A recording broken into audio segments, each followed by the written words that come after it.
Bien, pues buenas tardes, buenos días. Vamos a decir que hay una serie de diferencias de horarios para poder estar en contacto este domingo nuevamente.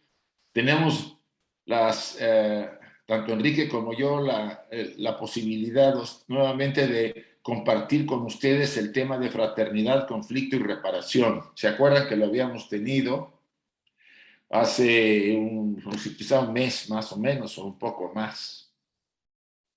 Pero vamos a iniciar. Les voy a pedir a todos que por unos instantes cerremos nuestros ojos y repitamos las frases de la invocación que voy a dirigir, por favor.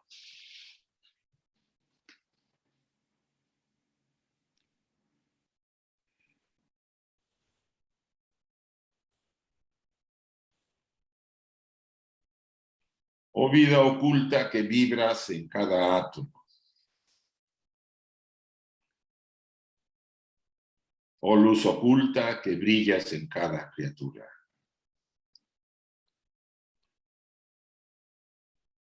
Oh amor oculto que todo lo abarcas en la unidad.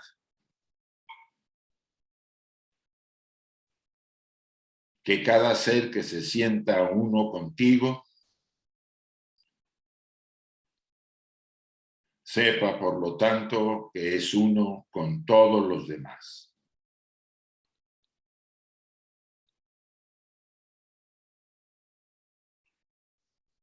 Así sea. José Luis, no sé si anclaste bien porque nomás apareces tú. No, te tengo a Enrique y a ti, a los dos anclados. Yo en mi pantalla salí solamente vosotros dos anclados. Bueno, está bien, no hay problema. Solamente estáis vosotros dos anclados, Isaac.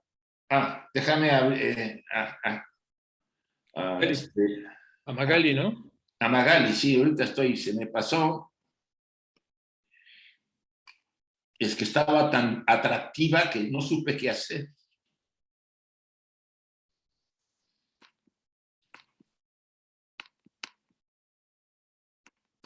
Ya, Magali, creo que estás abierta. No, ok, ahora. Muy buenos días para todos los hermanos que domingo tras domingo nos acompañan. Gracias a su apoyo estamos dando conferencias todos los domingos para la Federación Teosófica Interamericana. Presentar en esta oportunidad en la charla Fraternidad, Conflictos y Reparación, que la última es la que debemos ponerle bastante atención. Presentar a Isaac y Enrique hoy. Todos conocemos a Isaac Enrique, pero recordemos que hay que presentarlos porque cada día que amanece hay un ser humano nuevo en cada uno de nosotros. Entonces, hoy vamos a presentarlo, estos dos seres que son nuevecitos en la mañana de hoy, porque nos traen una charla para nuestro aprendizaje muy importante, sumamente importante en el sendero de evolución al que nos enfrentamos cada 24 horas. Entonces, Enrique, un trabajador incansable, médico, escritor y con una cantidad de cualidades increíbles. Isaac, su vida ha sido dedicada eternamente a la Sociedad Teosófica. Creo que si lo clonamos va a ser lo mismo que el Isaac que tenemos, porque su vida ha sido siempre el servicio y la Sociedad Teosófica. Dos seres que se dedican al servicio las 24 horas de su vida. Así es que recibamos con todo el cariño que nos embarga, porque estoy muy alegre, estoy aquí en República Dominicana, un sol brillante, precioso, y tengo alegría para repartir hoy. Así es que espero que ustedes disfruten de esta conferencia y que la pongamos en práctica, que es lo más importante. Así es que bienvenidos todos y a esos dos seres que son pura actividad y nos dan ese cariño a través de sus conferencias y esa sabiduría. Así es que bienvenido y esperamos por ustedes, por ese manjar. Gracias, Magali. Eso me gustó, eso de que cada día estamos nuevecitos. Claro, eso es correcto. Un Está hombre bien, nuevo está hay bien. cada día en nosotros. Muy bien. A ver, Enrique. Hola, pues gracias Magali. Pues si quieres empezamos, Isaac. Hay que recordar que ya dimos la primera parte de Sí. esta charla y nos quedó pues un montón de material, entonces ya hicimos algunos ajustes para que no nos vayamos a quedar otra vez cortos y ver, digamos, la parte más importante. Entonces vamos a continuar es una nueva versión, un poco más recortada, pero para que podamos hacer comentarios sobre la marcha. Y aquí otra vez recalcar que probablemente este es el eje más importante de la sociedad teosófica, la posibilidad de encontrar la metodología para construir una unión amistosa entre todos. Ese es como el objetivo más importante y no es fácil. No es fácil, los egos inferiores se enojan con facilidad y nos complican mucho todo el proceso de reparación. Entonces, por eso es que es importante que tengamos varias charlas de este tipo y podamos generar algún modelo que ayude a que podamos construir esto y reparar. Pero bueno, ahora vamos a hablar, no sé si quieres decir algo para empezar, Isaac, o arrancamos ya directo. Ya arrancamos. Bueno, este es una parte del modelo. Dice, el niño observa provocaciones del medio ambiente y las respuestas de sus padres o tutores. ¿Qué quiere decir esto? Que el modelo de aprendizaje social, por lo menos el más conocido, nos comenta que tenemos percepción del comportamiento, como estamos viendo aquí este niño. Luego viene la reproducción motora, es decir, después de observar, tratamos de reproducir lo que hemos observado. Y después viene la mejora de esa reproducción motora, con lo cual tenemos lo que se llama aprendizaje social. Después de observar, introyecta e imita los comportamientos que ha observado y empieza a caminar como el padre. Ahí está el niño caminando igual. Ahora, cuando observa a alguien que decidiendo hacer cosas de manera diferente, se inquieta y los juzga como equivocados. Es decir, él ya compró que esa es la manera correcta de caminar y cuando ve a alguien caminando diferente, se siente incómodo. El niño genera una división que lo aleja de aquellos que piensan diferente y está seguro de tener la razón, pues así son sus condicionamientos, así lo aprendió. Si esto progresa, el niño fabrica una grieta que lo aleja de aquellos que piensan diferente y sigue seguro de tener la razón, pues son sus condicionamientos. Bueno, esto es más o menos cómo se va haciendo el alejamiento a través del conflicto. Y este es un conflicto interior. ¿Quieres comentar alguna cosa, Isaac? Sí. Quisiera dar más, también agregar la pauta teosófica, ¿no? En este sentido, el niño, desde que viene, sabemos muy bien que viene con ciertas tendencias, ¿no? Los khandas, famosos kármicos, heredados de la anterior encarnación y de otras, algunas partes que hayan necesitado manifestarse. Eso conforma, como también hemos comentado, quizá un 75, a veces un 80% del perfil de la nueva personalidad. Y el resto pues está mezclado con las herencias de los padres que nos dan el cuerpo físico y el doble etérico, el linga sharira, de acuerdo a la enseñanza oculta. Si ese niño ya viene con una predisposición muy fuerte al conflicto, porque en vidas anteriores o en la vida anterior estuvo marcado por esa debilidad o ese aspecto, pues el hecho de volver a entrar con esa tendencia que se puede activar nos llama la atención. Cae en una familia que kármicamente le puede activar eso para que él resuelva esa situación. No es nada sorprendente que venimos a tener un padre y una madre que en sus aspectos tanto superiores como inferiores, encajan con el karma que yo traigo para relacionarme y nacer en esa familia. Lo más probable es que si yo traigo ese conflicto que comenta Enrique, mucho de mí se me active durante el proceso, yo lo tenga como uno de los retos a resolver en mi vida. Sí. Ok, continuamos. El hombre que no puede convertirse en lobo del hombre. Vamos a hablar de cuando el conflicto progresa.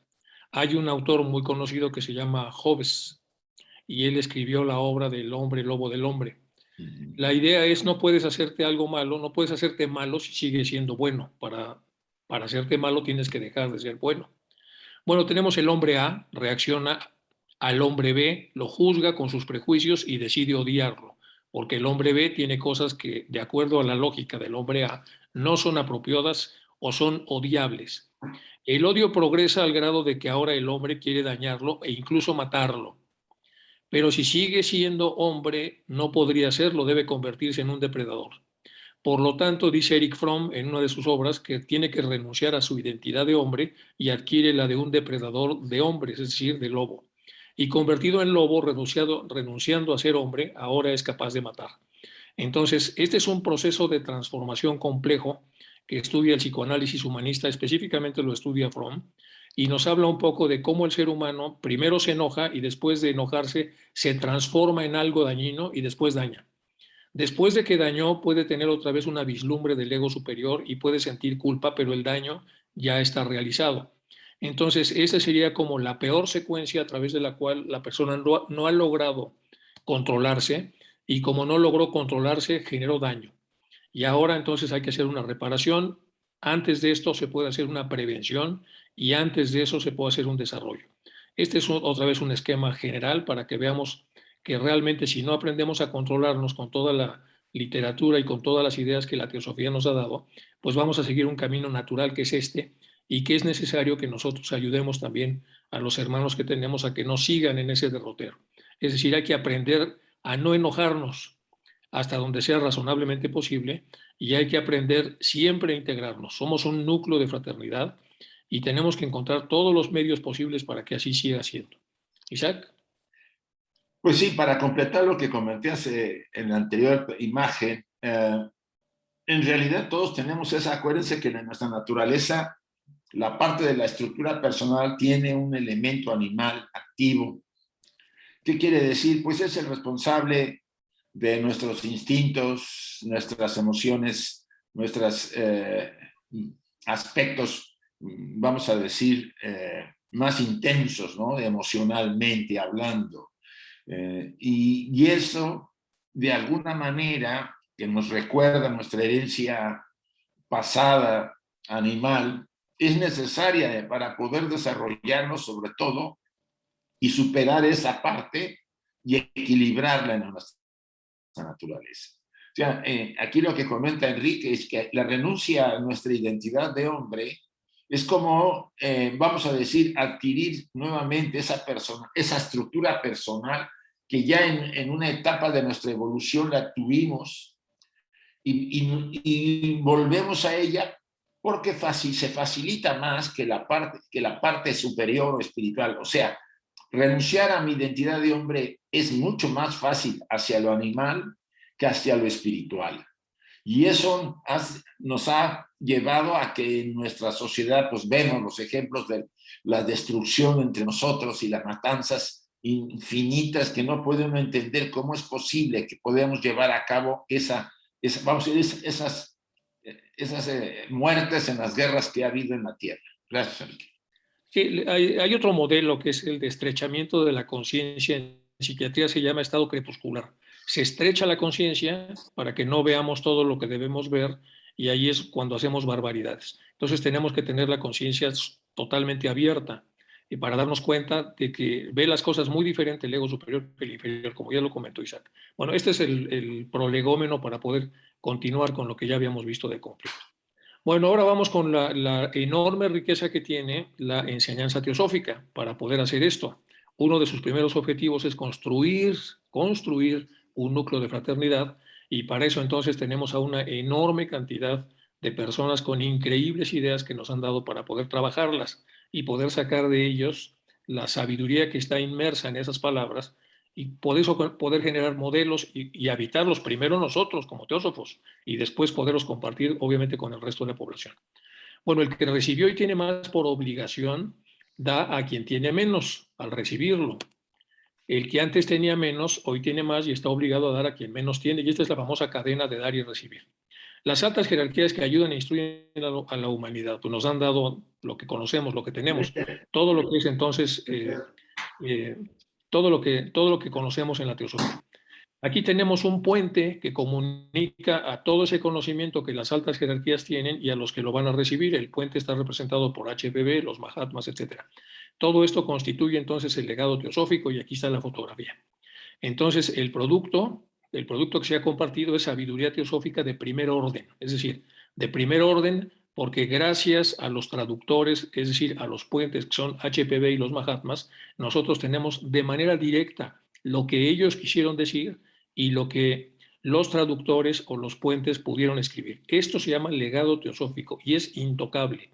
Tenemos que dejarlo a las siguientes generaciones, porque allí están los secretos de lo que nosotros a lo mejor no nos va a alcanzar el tiempo para poder hacer, o a lo mejor sí, pero ya sea que sea de una manera u otra, tenemos que conservar esto, porque esto bajó a la humanidad y nosotros somos parte de la humanidad. No somos toda ni somos sus dueños.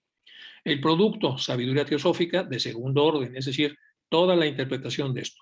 Y ahí tenemos a otros grandes pensadores teósofos. Tenemos a Olcott, Besant, Leadbeater, Ginera Hadassah, aquí hay errores de ortografía, perdón, Sri Ram y otros. Y aquí está la foto, están todos en secuencia. Y aquí viene la filosofía, religión y ciencia. Después tenemos el producto sabiduría teosófica de tercer orden, y ahí viene Joy Mills, Bhagavan Das, Aljo, Juan Viñas y muchos más. Especulaciones, inferencias, deducciones, muchas de ellas basadas, obviamente, como viene esto bajando, para poder hacer cada vez más práctico el conocimiento. Producto, sabiduría teosófica de cuarto orden, estudiantes avanzados de teosofía contemporánea. Y luego tenemos estudiantes intermedios, estudiantes principiantes, simpatizantes, buscadores serios que recién se inician y luego el público en general. Esta es más o menos una secuencia en donde nosotros no debemos perder de vista que la sabiduría comprimida que está acá, debemos continuamente regresar a ella para tratar de generar los modelos para cumplir el primer objetivo de la sociedad teosófica, que es construir un núcleo de fraternidad. Y por lo visto no hemos podido hacerlo muy bien, dado que cuando nosotros observamos hacia afuera y lo que hacemos los seres humanos con la vida que tenemos, nos damos cuenta que hacen falta esos modelos y la sabiduría para crearlos está aquí. Entonces, uno de los grandes ingredientes que evitan el conflicto o que resuelven el conflicto están inmersos en toda la sabiduría de primer orden que nos han legado las altas jerarquías que ayudan a la humanidad. Isaac. Nadie ya puede decir que ha sido o que es fácil lo que el legado nos está proponiendo para la transformación de nuestras vidas. Nos encontramos inmersos, sobre todo en esta época, el Kali Yuga famoso, en una condición humana muy, muy especial, muy sometida al materialismo, y por supuesto, en nuestra ignorancia hemos estado afectando y destruyendo nuestro entorno, afectando y destruyendo la misma sociedad a la que pertenecemos. O sea, en otras palabras, esta enseñanza es la oportunidad que tenemos para poder trascender ese formato animal, vamos a llamarlo así, de egoísmo y ambición desmedida, donde no nos importa y no tenemos ningún interés, salvo el nuestro, para satisfacer y disfrutar nuestra vida. Enrique ha explicado muy bien los diferentes, vamos a decir, órdenes de la enseñanza. Nosotros nos encontramos, pues, se puede decir, en el cuarto orden. Y esa enseñanza, a pesar de ser en nosotros un efecto, vamos a decir, hasta cierto punto menos impactante que en los primeros, entre el segundo y tercer orden, deberíamos dar el paso por ponerlo en práctica. La clave está aquí. No vamos a negar que hay muchas, vamos a decir, propuestas de otras organizaciones. Casi todas han bebido de la enseñanza oculta. Pero nuestro reto en la sociedad teosófica, y estamos hablando dentro de ella, y yo quiero ubicarlo así, es ser capaces de poder poner en práctica por lo menos la sabiduría teosófica de cuarto orden. Ya no me voy a meter ni a la del tercero ni a la del segundo, y por supuesto menos la del primero, porque si no podemos, con los principios que hemos estado aprendiendo, poner algo del cuarto orden, como viene aquí explicado, pues difícilmente podemos hacer ese cambio interno para ser más equilibrados y armónicos y más nobles en esta sociedad.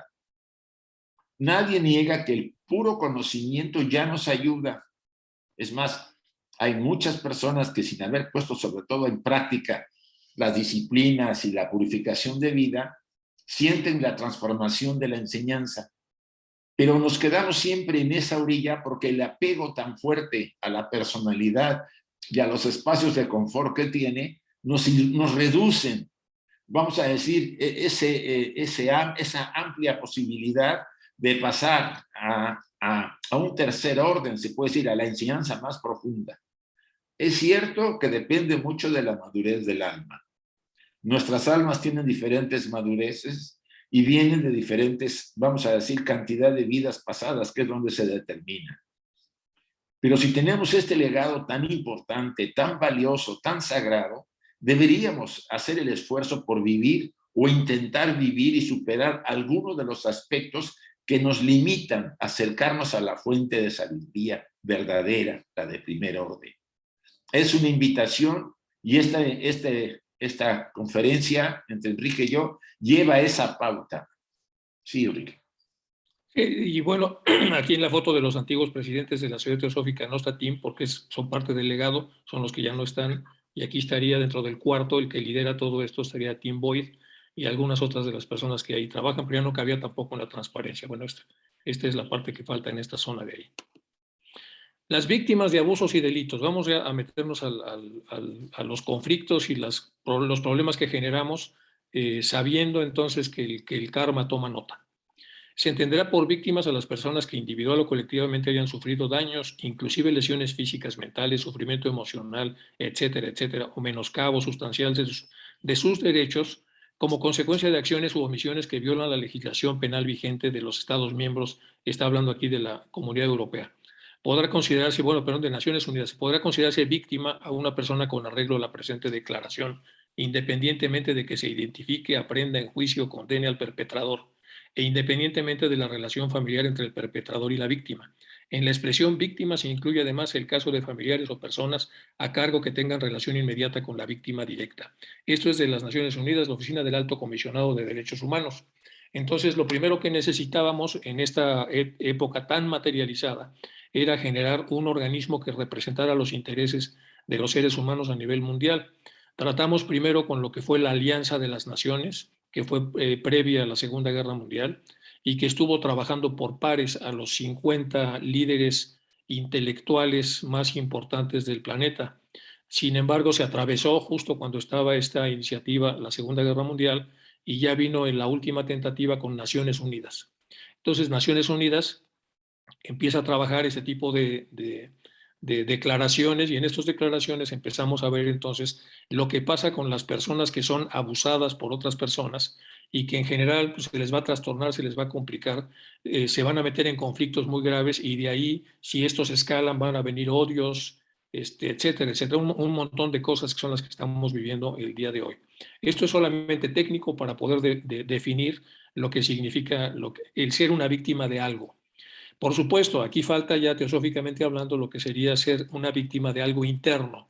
Es decir, cuando somos víctimas de las enormes pasiones que ya comentaba Isaac, del kama manas, y cuando la mente se pone al servicio de kama y empieza entonces a urdir dentro de esta inteligencia terrestre y lineal que tiene, una serie de cosas para obtener otras, y en medio de esas otras se lleva entre las patas pues, a un montón de gente y genera hambrunas, complicaciones, destrucción del medio ambiente, etcétera, etcétera. Por eso es que el complemento teosófico de estas declaraciones, que son más de orden legal, nos da una panorámica enorme de lo que realmente estamos viviendo hoy día. Isaac. El tema de las víctimas siempre nos traen a la memoria a los victimarios, o sea, la víctima y el verdugo. O sea, y lo más interesante es que en nosotros puede jugar esa dualidad. A veces hemos sido víctimas o somos víctimas y a veces hemos sido verdugos. Y eso es muy interesante y ustedes lo pueden ver incluso en la sociedad humana. Cuando en ciertos grupos fueron víctimas de otros por represión y por persecución, y después de que pasa eso, y el grupo que ha sido víctima se recompone y llega a tener condiciones favorables, se convierte en victimario o verdugo de otros más débiles que él. O sea, no podemos señalar hacia afuera cuando en nosotros están los dos aspectos.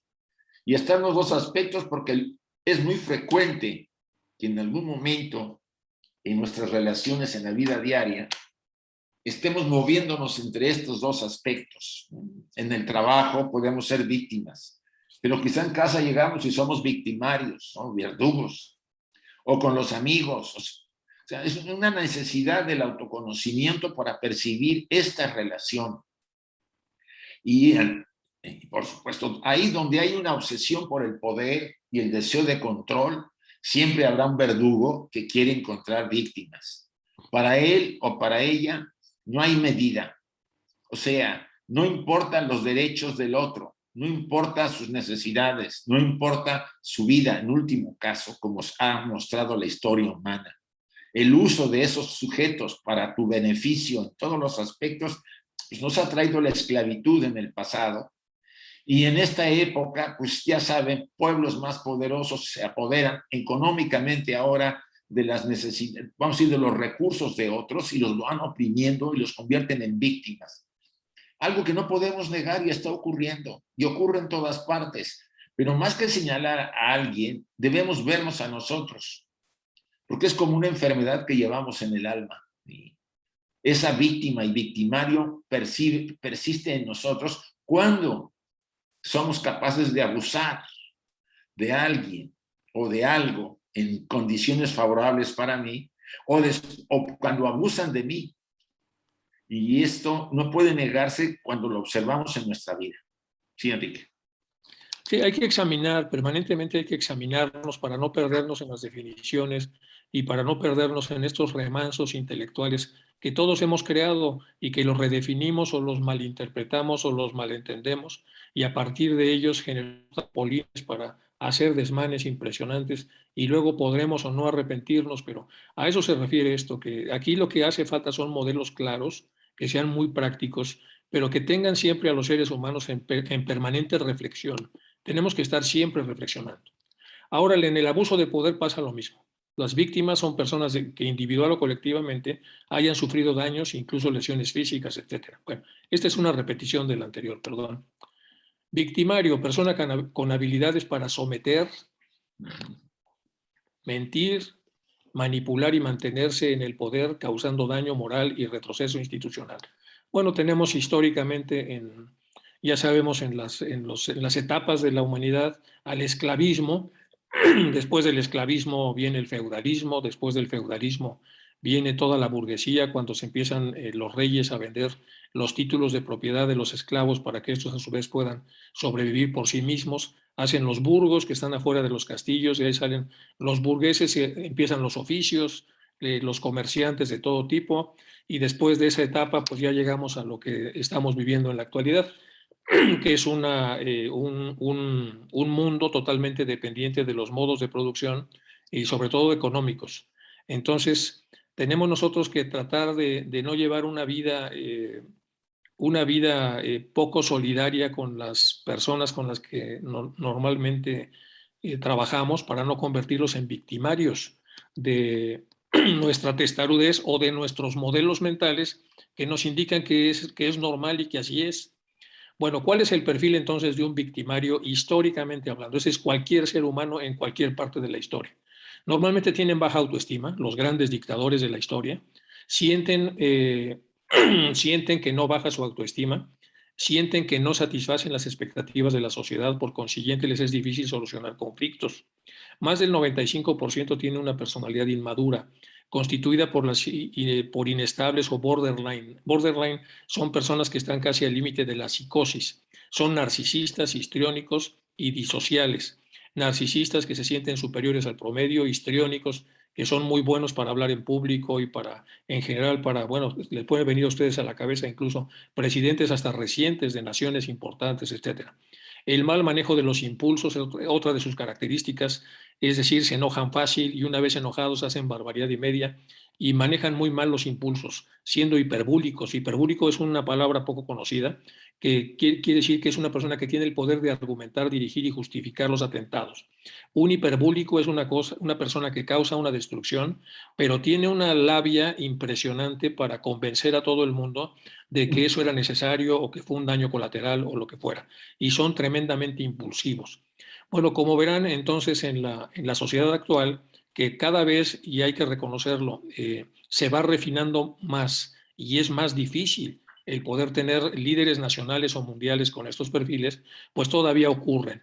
Digamos que el proceso de desarrollo que tenemos los seres humanos históricamente, por lo menos en esta última raza y en esta última ronda en la que estamos, no es totalmente lineal. De repente hay caídas.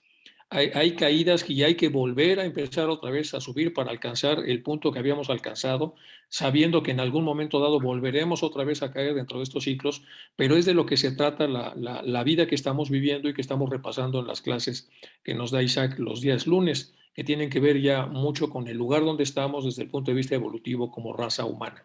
Isaac.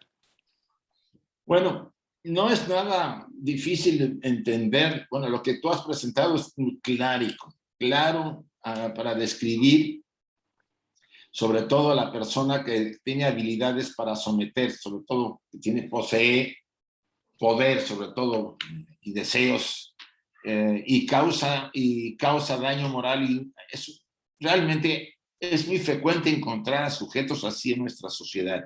Y al hablar de nuestra sociedad, hablo de todas las sociedades, de todos los que nos están escuchando en esta conferencia en sus países.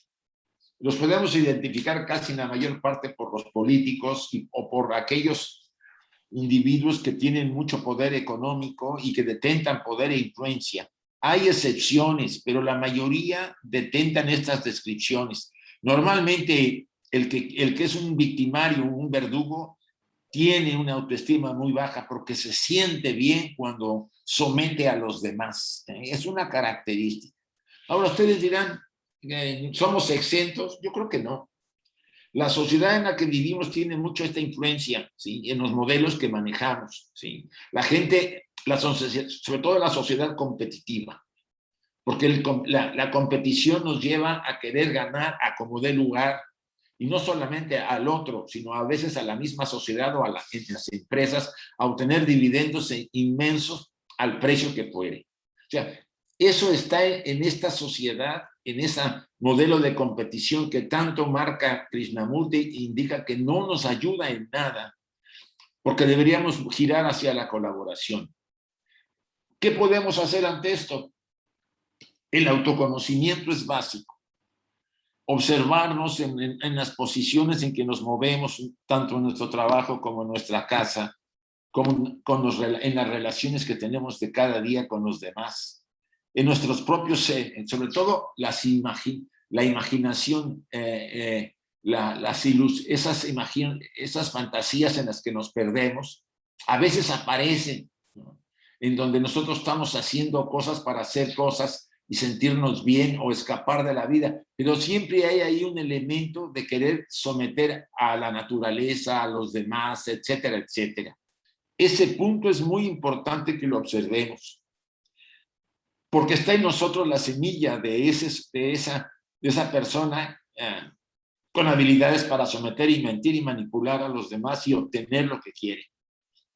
No queremos, al menos en lo personal, y Enrique, no queremos que se sientan ustedes que en realidad no podemos evitarlo. Se puede evitar, pero hay que observarlo. El reconocerlo nos hace reducir esa conducta en general si la tenemos. Y creo que todos hemos padecido de esto. Si no lo hemos padecido, podemos padecerlo, porque está en nuestra naturaleza social, es parte de la educación. ¿Sí? Y entonces vienen algunas de las cosas que de repente sí nos ayudan mucho el hablar con estas órdenes budistas con las que a veces tenemos contacto, que nos empiezan a decir que muchas veces el tratar de evitar karma en lo personal hace que nos desentendamos de cosas sociales en las que sí tenemos obligación de participar para evitar que se hagan daños mayores o simplemente que la sociedad reflexione mejor, que existan equilibrios de fuerzas, etcétera. Y esto es como una de estas cosas que requerimos también nosotros como teósofos a la hora de entendernos con algunas otras sociedades también muy desarrolladas, como es el caso de los budistas mahayanas o los budistas zen o lo que fuere, porque de alguna manera son ideas que van todos sobre la misma línea. Cómo aprovechar este enorme conocimiento que tenemos para que los núcleos de fraternidad no van a caer del cielo solitos, hay que trabajarlos con mucha sabiduría y la sabiduría la tenemos. Lo que necesitamos entonces es ser un poco menos egoístas y tratar de mojarnos más para ayudar a que existan modelos, que existan situaciones en donde nosotros podamos ayudar a que la gente haga profundas reflexiones para tratar de salir de estos sistemas que son como laberintos. Muchos de ellos llegaron ahí sin darse cuenta de que estaban ahí, poco a poco se han ido convirtiendo en eso, entonces es necesario ayudarlos de alguna manera o por lo menos darles las herramientas para que estas cosas puedan entenderlas. A ver, Enrique, déjame comentar ¿Sí? algo. Nuestra sociedad no está exenta de eso, ¿no? Y si vamos a una rama, vamos a hablar de una rama específica, ninguna rama en particular, ni ninguna sección, simplemente ni representación presidencial, simplemente muchas veces uno dice, no, eso a mí no me va a pasar, no me va a ocurrir porque yo me he visto que no soy, no tengo esas acciones o esos pensamientos. Tarde o temprano, a veces con una insignificante posición como presidente de una rama, hay una transformación en las personas, ¿sí? Y quizá eso estaba en cierne, estaba ahí escondido, y con la experiencia de tener una dirección, entre comillas, que nos otorgan los miembros cuando hemos sido presidentes o como hemos sido secretarios generales o como conferencistas, etcétera, nos sentimos que eso puede aflorar, porque estaba ahí adormecido del pasado, que no había habido experiencia, oportunidad para que se manifestara. O sea, no digamos que no estamos exentos de tener esta actitud de soberbia y de decir, y que por el poder o la posición que tenemos, querer someter y ser victimarios de los que nos rodean. Analícenlo. Incluso a un padre o una madre de familia le puede ocurrir, ¿no? Lo puede traer como una tendencia. Sí, Enrique. Y aquí, pues, bueno, viene rasgos que un líder no debería tener y que debe él solito ver. No es necesario que nosotros se lo veamos a él, que él se tiene que verlos. Tenemos que ayudarlos con literatura, tenemos que ayudarlos con difusión y a nosotros, por supuesto, para tratar de ver esto. En la teosofía y en, bueno, las famosas malas acciones del budismo, las 10 malas acciones, que luego hay que traducirlas porque quedan aquí de una manera descritas donde cualquiera podría revirar y decir que exactamente tal como están enunciadas no las tiene. Entonces, los 3 actos del cuerpo: quitar la vida, robar y cometer adulterio. 4 malos actos de la boca o palabra: mentira, exageración de las acusaciones, calumnia o maledicencia, y lenguaje obsceno, indiscreto. Y 3 malos actos de la mente, a saber, envidia, malicia, venganza e incredulidad. Este es un decálogo muy interesante, pero hay que modernizarlo y explicarlo en el contexto de la vida real que vivimos actualmente. Hay que hacer instrumentos, talleres, ayudar a la gente, lecturas, pero ayudar a la gente no tan abierto, la gente que está en funciones de gobierno o la gente incluso que está antes de hacer funciones de gobierno. Entonces tenemos que invitar también a los jóvenes que están en la época de introyectos, para que antes de introyectar cosas sin darse cuenta de qué es lo que están metiendo en su mente, puedan poner de alguna manera buffers para que esto pueda más o menos equilibrarse. Y ese es todo el trabajo que nos espera como teósofos en las siguientes etapas para poder utilizar y bajar este conocimiento y ayudar a la gente a que reflexione, para que en un momento dado, cuando está a punto de infectarse con este tipo de cosas, pueda reaccionar y no hacerse diferente. Este aquí se puso rojo, más cámico, y los de atrás están normales, pero este va hasta adelante. Es quien lidera, ya se encamicó, y ya se encamicó porque de alguna manera ya se infectó, incluso hay una cosa que se llama, hay una infección que se llama infección vital dinámica.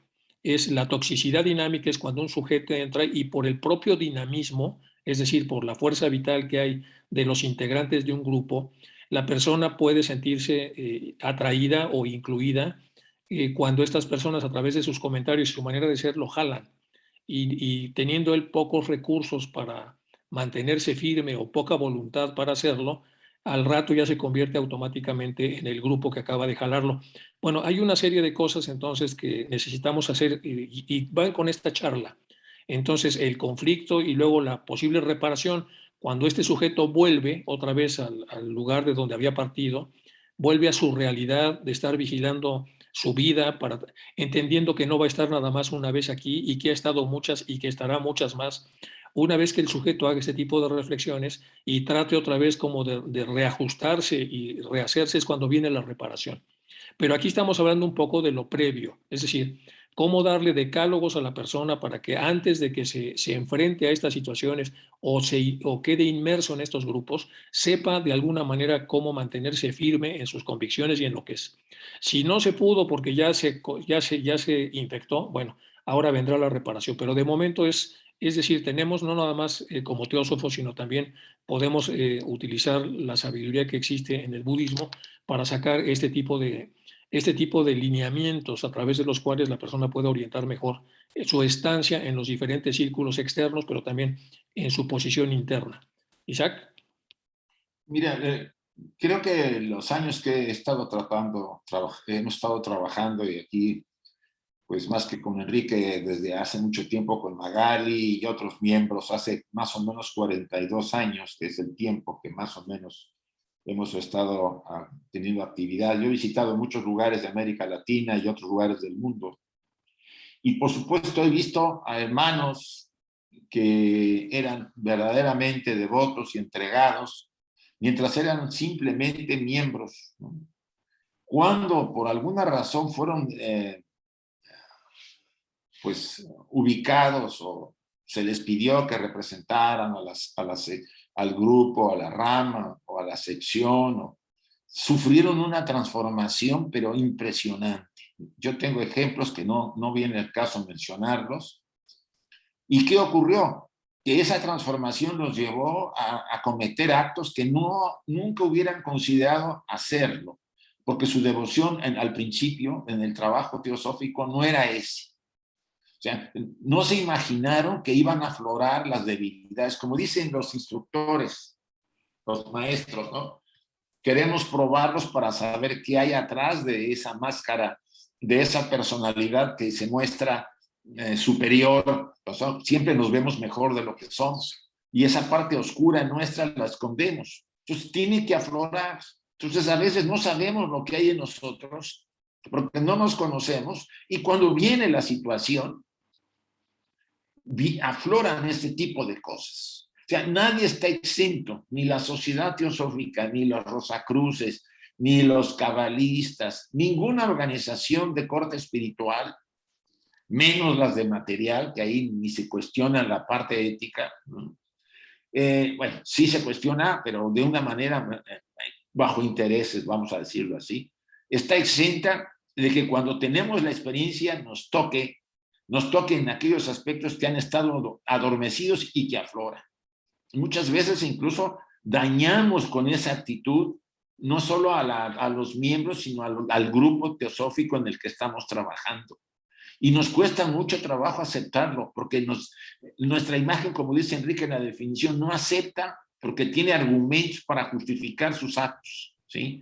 Actos que salen totalmente fuera del contexto del trabajo teosófico, pero que se argumenta para justificarse consigo mismo, porque ya se siente mal la persona.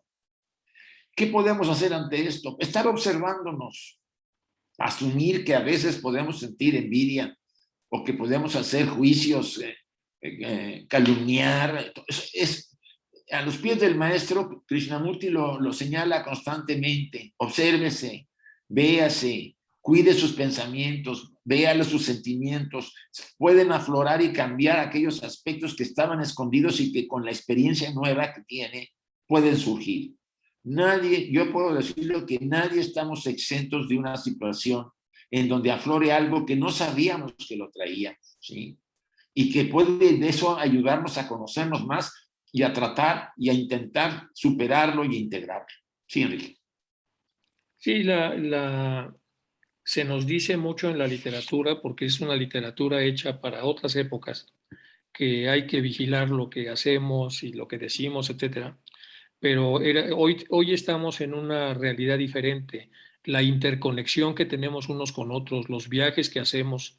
Me recuerdo un poco, alguna vez preguntamos con Isaac ahí con los budistas estos ahí de Nepal, sobre los tankas, porque los tankas son pinturas muy bonitas, y alguno dijo, bueno, es que la idea principal del tanka es que era una especie para poder hacer una capilla, hablando en términos cristianos, una capilla rodante para que los monjes que tenían que transitar enormes cantidades de kilómetros para moverse de un monasterio a otro, cuando los agarraba la noche o en el día, abren el tanka, hacen sus oraciones y se mantienen con el contacto continuo con su ego superior, que es lo que nos ha faltado hoy en una época de tanto movimiento. En aquel entonces había mucho menos movimiento, no había internet, era más difícil viajar, etcétera.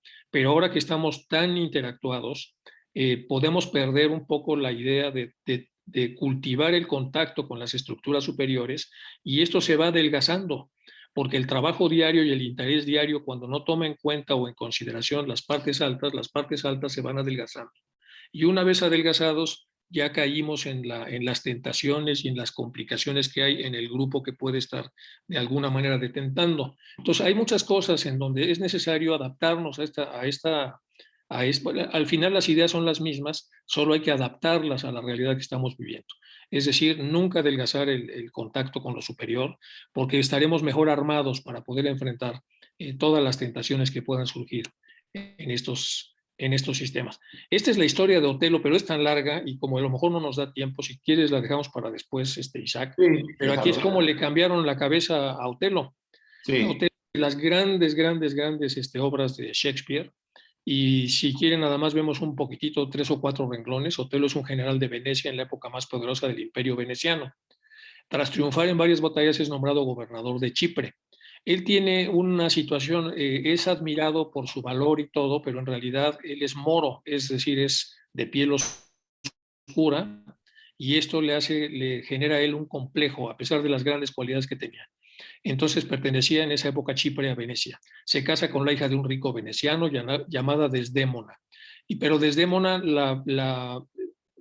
trataba de estar con ella otro personaje de aquí, que va a vir más adelante, que a su vez le genera un montón de problemas. Bueno, ya veremos si nos da tiempo, entraremos en la obra, pero la obra es importante para ver cómo se hace la intoxicación vital, es decir, cómo una persona que tiene la intención de manipularnos, si bajamos la guardia, al rato ya vemos la realidad como la ve él, y una vez infectados empezamos a dejar de ser lo que éramos, es decir, personas cercanas a nuestro ego superior, y empezamos a ser lo que es la persona que nos ha manipulado, que en este caso sería más cercanos al ego inferior, y empezamos a hacer ahí barbaridades. Ya lo veremos con más detalle. Esto es sobre lo mismo, sobre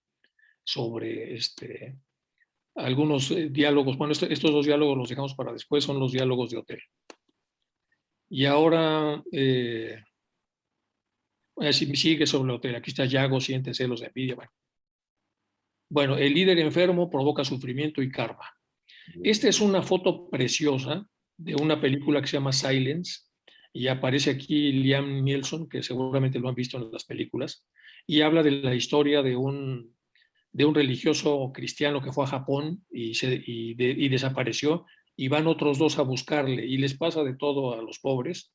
Y entonces sale Liam Neeson aquí, que es el monje que ha ido para allá, y es muy bonita, no es una pintura, es del cine, pero habla un poco de la transformación que a veces hace un actor para que el actor pueda sentir en profundidad el personaje. Entonces, como veremos, el proceso de transformación interior de una persona en otra a veces es tan exitoso que nos puede dar una imagen como esta, y a veces no.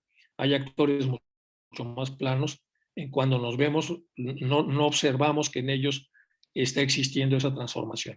Aquí la pregunta es, ¿qué mirada y qué facies deberíamos tener para que la gente nos identifique como que ya nos hemos transformado, por lo menos mayoritariamente, en el teósofo que queremos ser? Bueno, estos son sobre los procesos de transformación.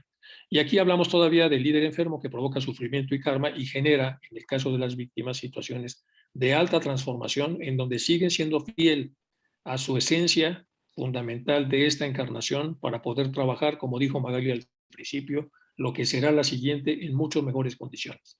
O caen en la tentación y entonces, bueno, están de alguna manera afectando la persona que van a ser del futuro. Isaac, ¿quieres comentar alguna cosa? Sí, en realidad nadie ha dicho que en la sociedad deberíamos llegar ya a santurrones para poder llevar a cabo el estudio y poner en práctica las enseñanzas. Es más, se acercan las almas, la mayor parte de las almas que se han acercado, aunque hayan llegado por curiosidad o por algún drama familiar o personal o por sufrimiento, por lo que fuera, los ha llevado sus almas a beber de esta enseñanza, porque hay algo que nos conecta con ella, ¿no? ¿Qué quiere decir? Todos tenemos esas luces y sombras en nuestra estructura.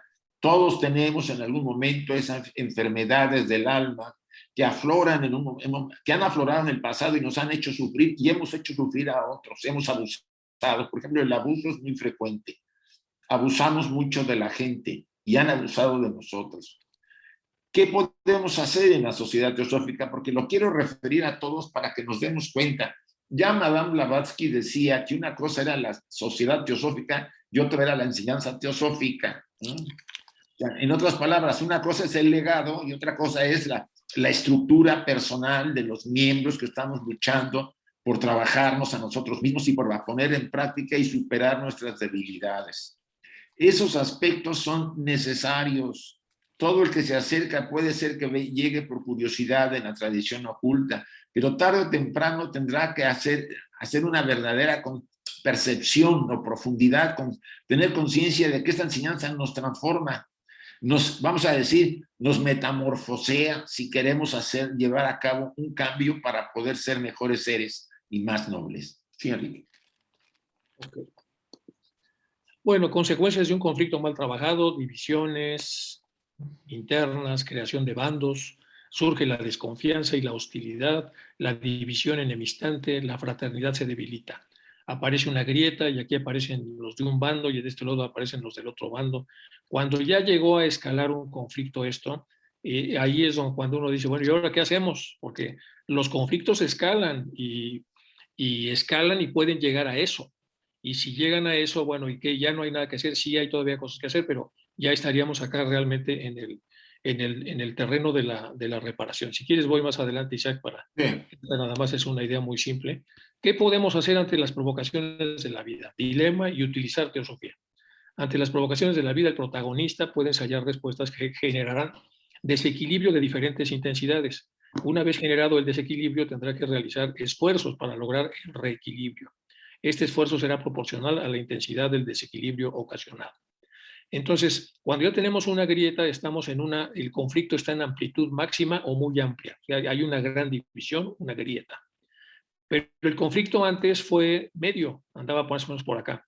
Y con esas personas que se llevaban bien entre ellas, pues antes había una pseudo fraternidad. Estaban con una amplitud más o menos poco amplia. Y en vez de caminar hacia arriba, hacia la construcción de una gran fraternidad, caminaron hacia abajo y ahondaron las diferencias. Aquí, por supuesto, estamos hablando de la pericia de las personas, de los líderes naturales o los líderes oficiales que tiendan a ayudar a que esto no pase, que puedan detectarlo, frenarlo, detenerlo y luego reorientar al grupo otra vez hacia una unidad amistosa y no a una división enemistante. Isaac. Yo creo que aquí deberíamos analizar esto para los grupos de las ramas y las logias. Siento que cuando se elija a un presidente o responsable del grupo, de la rama, quizá deba tener varias cualidades, no lo niego, pero la más importante, yo creo que quizás sea la más importante, y si no tiene las demás muy desarrolladas, no importa, es que sea capaz de aglutinar, de acercar las diferencias de los miembros, y que tenga esa visión para que cuando haya un conflicto, una situación tensa, pueda, vamos a decir, disminuir esa vibración de densidad densa y acercar a los dos aspectos que están en conflicto para evitar la amplitud máxima o la media. O sea, creo que es la cualidad, una de las cualidades, pero esa es la más importante. Y ustedes dirán, ¿por qué?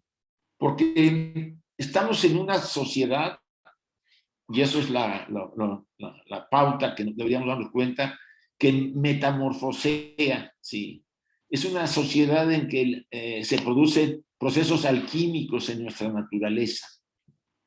De ahí que muchas veces surgen muchas diferencias cuando el sujeto siente inseguridad ante los posibles cambios que puedan darse en su vida ante las cualidades que se sugiere practicar.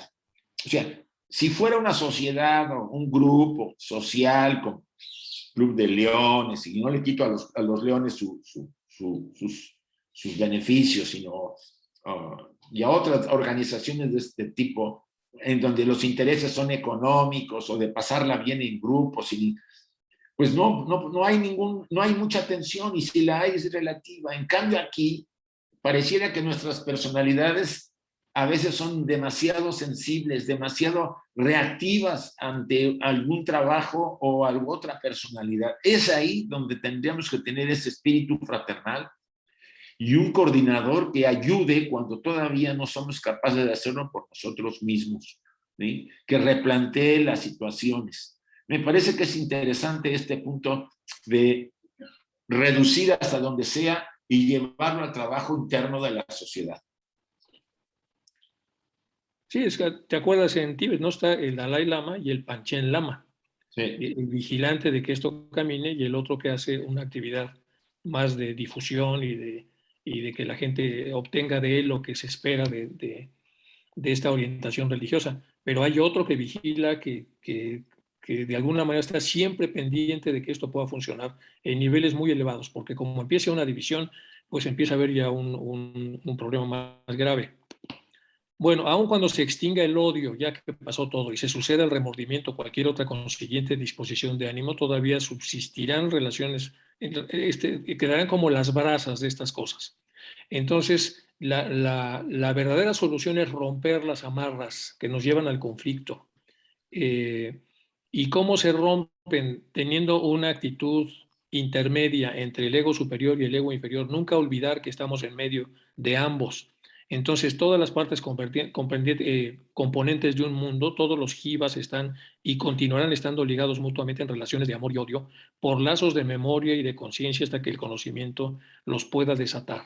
Es decir, tenemos que trabajar mucho el conocimiento interior, el autoconocimiento, para que la gente sepa todo lo que tiene en su interior, es decir, todo lo que tiene en su despensa, y que no vaya a ser que en una época de ceguera o de disminución de la visión empiece a tomar cosas que no corresponden al sitio que se le ha encomendado. Por una parte. Por otra parte, lo que ya comentaba Isaac, que los presidentes de logias deben tener claro que tienen que hacerlo con muchas o pocas cualidades, tienen que generar un núcleo de fraternidad y encontrar qué cosas ayudan y qué cosas no ayudan. Los comentarios que generan división es muy fácil detectarlos. Y las personas con mayor autoridad moral, es decir, las personas que son expresidentes o que tienen muchos años en las logias, o las personas con autoridad estructural, que son los que han sido nombrados presidentes o lo que sea, más las personas encargadas de vigilar todo esto, entre todos puedan detectar algún comentario mal ubicado, algún chiste fuera de lugar, alguna sugestión que lo que está diciendo es generar una pequeña subdivisión, y en cuanto sea detectada, de inmediato debe ser trabajada, debe ser expulsada para regresar otra vez al nivel en el que se estaba previamente.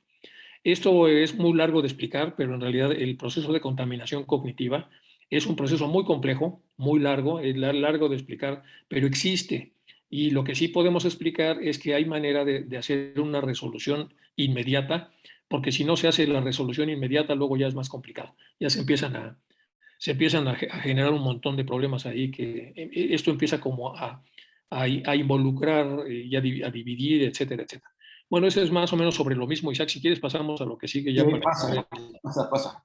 Bueno, una vez el daño hecho, ¿qué hacer? Entramos ya en la reparación. Bueno, este es el famoso modelo de los niveles de presencia en relación. Estas son todas las relaciones que podemos tener los seres humanos entre nosotros.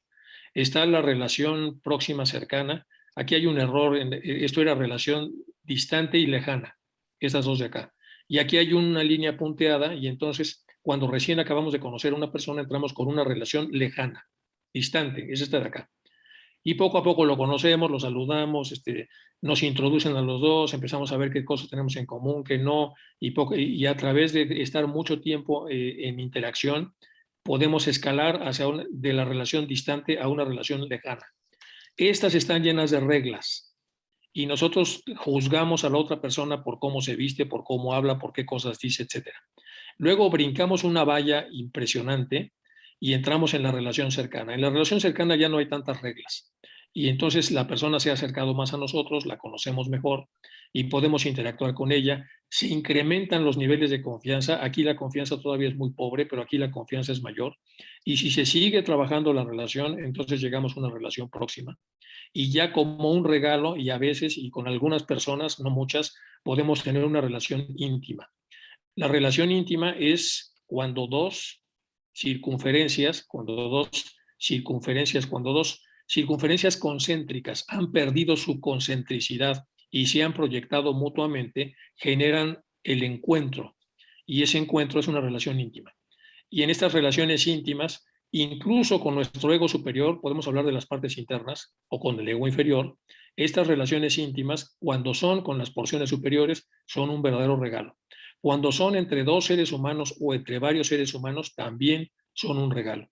Entonces, la gran fraternidad, la fraternidad absoluta, la fraternidad sobrenatural, la fraternidad divina, trabaja más o menos en estas zonas.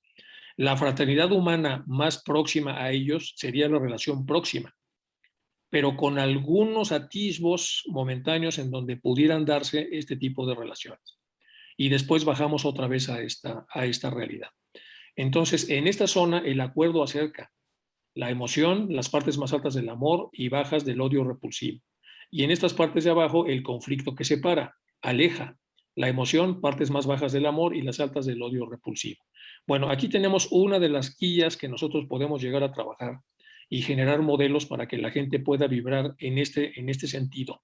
No es fácil, hay que hacer un montón de cosas para aquietar a los egos inferiores, es complejo, pero es algo que se puede hacer con toda la metodología que nos han heredado los grandes seres que han nutrido a la sociedad teosófica con todas estas obras que ya conocemos. Isaac. Creo que hay un ejemplo del tema de la herramienta, creo que una de las herramientas importantes es el discernimiento.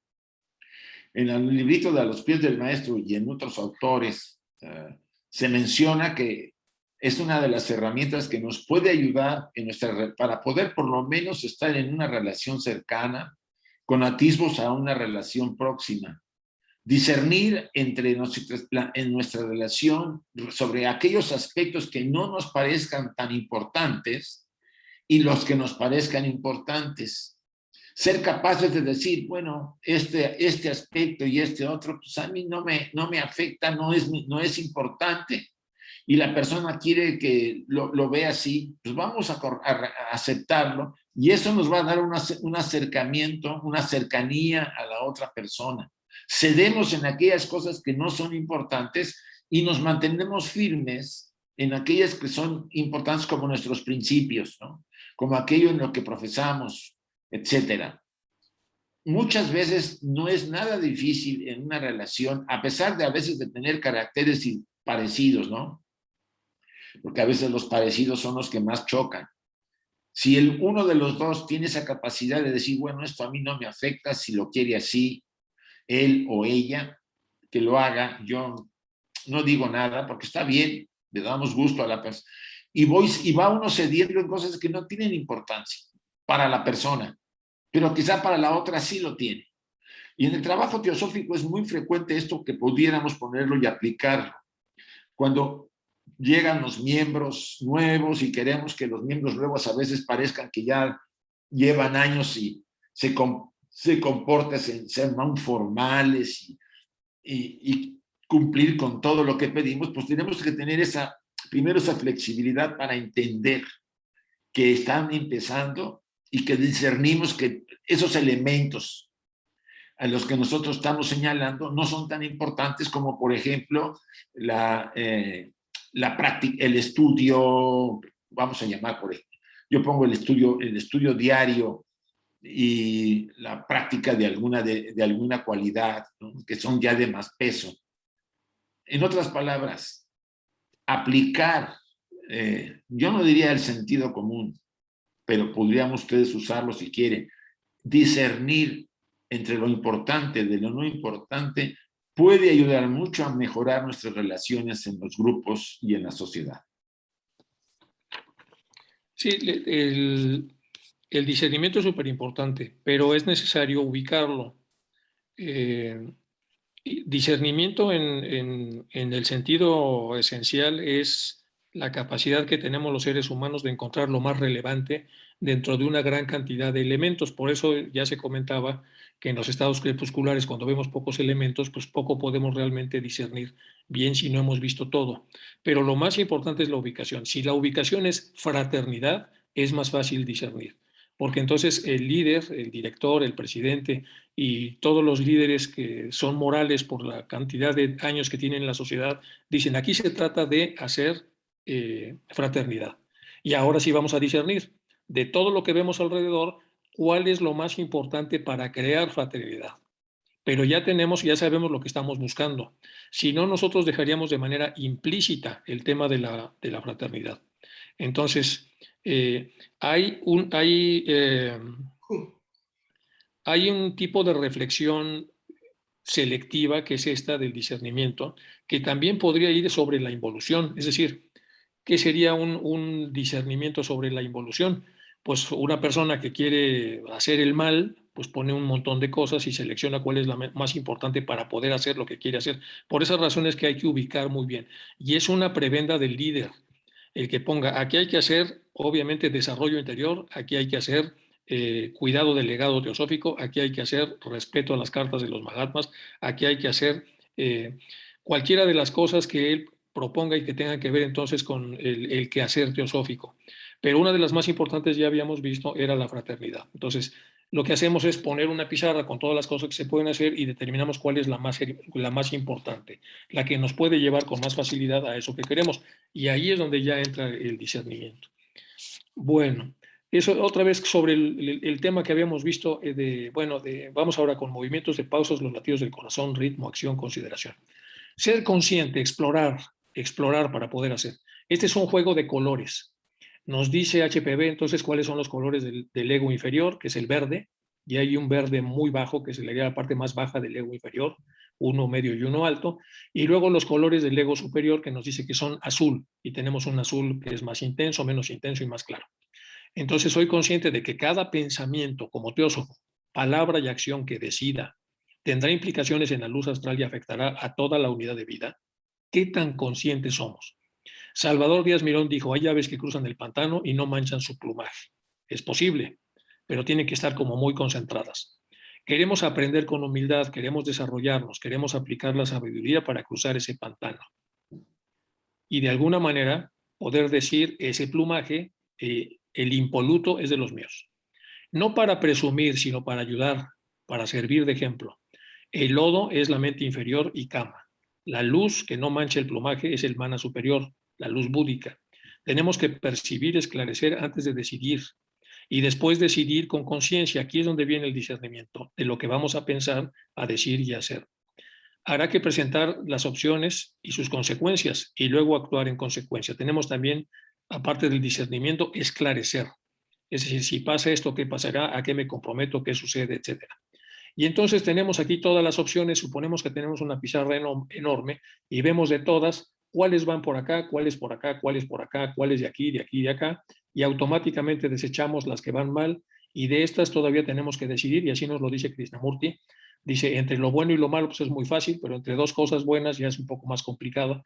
Y cuando lleguemos a las últimas opciones, tendremos en la parte alta dos cosas muy buenas y otra cosa muy buena, y cuál es la mejor de las dos cosas que son muy buenas. Ese es el arte de discernir, que es todo un tema, que ya en algún momento, cuando haya oportunidad, Isaac, podemos dar un taller de puro discernimiento, porque el discernimiento tiene muchos bemoles que hay que aclarar, sobre todo para llevarlos a la práctica. Bueno, Isaac, este es el modelo de las cazuelas o de los botes, sí, donde un colectivo de 20 personas hace una serie de sugerencias para contribuir a la fraternidad, y entonces el coordinador empieza a ponerlas en estos recipientes, y vamos descartando las que, a decir de la mayoría, no van a ayudar para que la fraternidad se dé en ese grupo, y poco a poco nos vamos quedando con las más importantes, y una vez que estamos con las más importantes, hacemos una selección de las más importantes para poder llevarlas a la práctica como uno de los objetivos de cada rama o de cada grupo de estudio o lo que fuere. ¿Quieres comentar alguna cosa de aquí? Sí.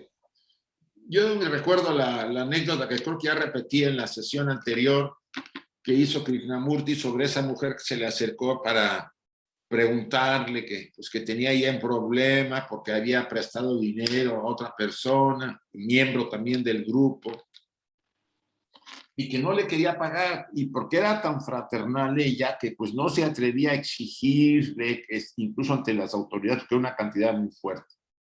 Krishnamurti giró y la vio y le dijo, mire señora, el dinero es suyo, usted tiene toda la, vamos a decir, el derecho de exigir al señor que le devuelva su dinero y de llevarlo, si es necesario, legalmente a esa exigencia para que se la devuelva. Este ejemplo puede ayudarnos a ver que el concepto de fraternidad lo podemos tener muy equivocado, ¿no? De ser buenitos, buenitos. No se trata de eso. El ejercicio que dice Enrique valdría la pena practicarlo en las ramas o en los congresos de la sociedad para, vamos a decir, cuáles son las pautas de fraternidad que tratamos en esta organización, en este grupo, en esta rama, de respetar hasta donde podamos en nuestra vida personal y en el grupo. Porque a veces el concepto de fraternidad es equivocado, no sé, el de solapar todas las cosas que me hagan, el que me insulten y yo nunca diga, oye, por favor, no es necesario, no recibo tu regalo, como decía el Buda. El mismo Buda decía, yo no recibo tu regalo cuando un hombre le estaba insultando. Entonces, ¿qué es fraternidad?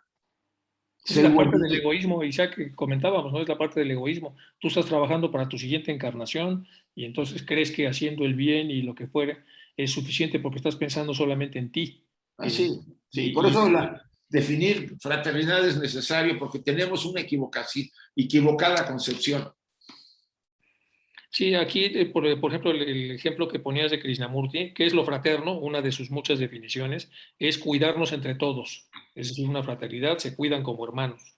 Y luego viene la pregunta, cuando yo tolero que me robe un hermano, ¿lo estoy cuidando? Y empieza el debate.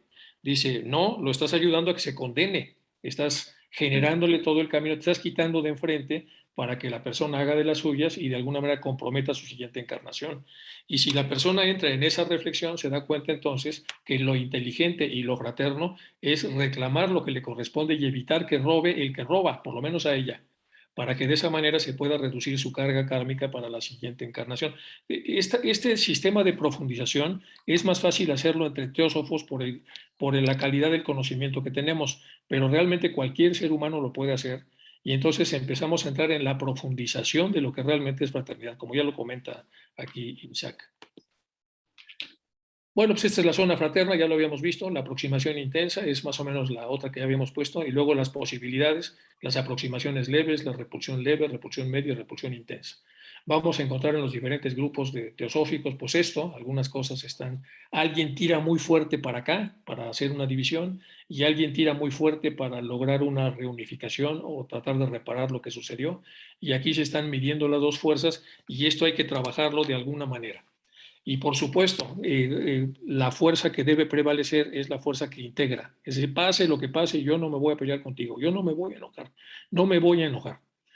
Porque esta persona puede decir, no, esto es condicional, si tú haces tal cosa, yo me voy a enojar contigo. Y tiene una repulsión media y esto entonces se debe integrar. Lo que estamos viendo aquí son las posibilidades de gestión del conflicto. Cómo se gestiona el conflicto viendo la potencia de las fuerzas que están de alguna manera desordenando. La fuerza de una o dos o tres personas que van en repulsión media, hay que medirla, la intensidad, la fuerza, etcétera, y luego la fuerza del grupo que trata de colegiar y de reunirlos a todos en su conjunto. Y esto a veces es difícil, pero hay modelos también. Hay modelos a través de los cuales los que están en repulsión media son invitados a participar no al núcleo general del grupo, pero sí a una parte contigua, grupal. Y entonces se hacen un montón de cosas para que esto pueda suceder. A eso voy con que hay mucho trabajo que hacer en la parte de discernimiento y reparación, pero este es otro de los muchos ejemplos que hay al respecto. ¿Algún comentario, Isaac? No, no está bien. Pasamos a lo que sigue. Bueno, pues lo mismo, aquí tenemos el sí mismo que brilla, la parte de Buddhi, la parte del manas superior, el pensador, y el manas inferior, la noción del yo y ego inferior. Autoconocimiento para poder trabajar esto. Y vamos a encontrar entonces que algunos de los pensamientos que tenemos, algunos de los deseos provienen del manas inferior, otros ya están muy elaborados y una parte del manas inferior, ya Ahamkara, están metidos, pero están vibrando acá.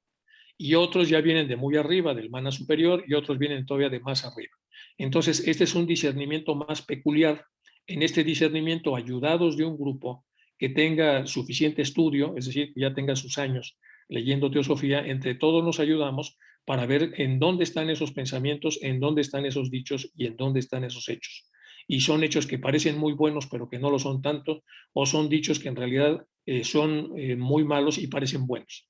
Y eso otra vez es una discusión y esclarecimiento.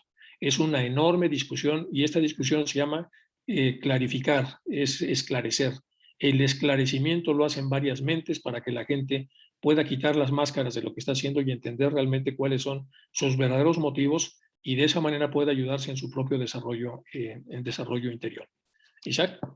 Bueno, aparte del trabajo de las ramas de los centros de estudio, tiene que ver mucho con el esclarecimiento. A veces quizá en la primera nivel, pues el esclarecimiento de la enseñanza, ¿no?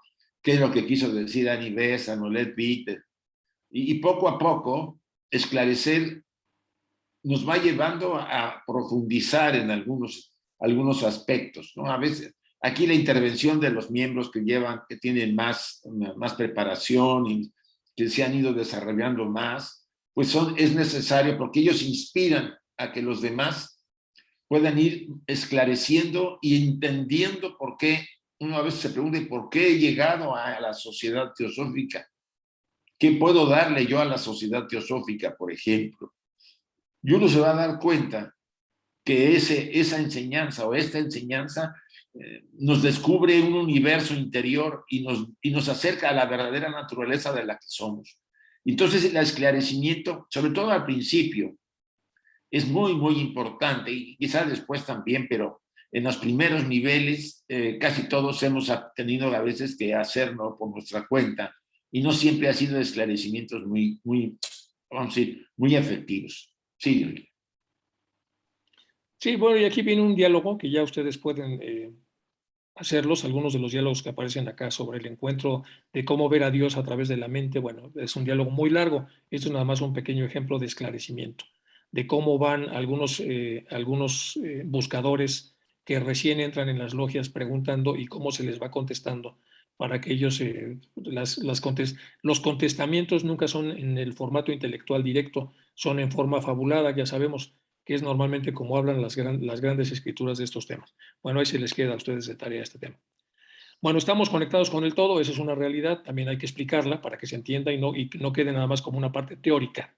Entonces tenemos los ciclos externos a nivel macro, ¿cuáles son? Pues Manvantara y Pralaya, y abundar, y no nada más lo aprendas como pericos, es medítalo, obsérvalo, defínelo, intégralo, o sea, es un conocimiento que debe estar vivo en tu interior, no nada más, no lo vas a archivar en un libro. Y hay que ver las intercorrelaciones que hay entre todas las cosas. Y aquí tenemos un ser humano, el del corazón metafísico, en la parte central, la parte que es más materializada, la parte que es más espiritualizada, que tiene conexión con montones de objetos en el cosmos y que tiene conexión con muchos de los ciclos que todos vivimos. Entonces tenemos ciclos humanos, ciclos medianos, ciclos solares, tenemos ciclos galácticos, ciclos universales.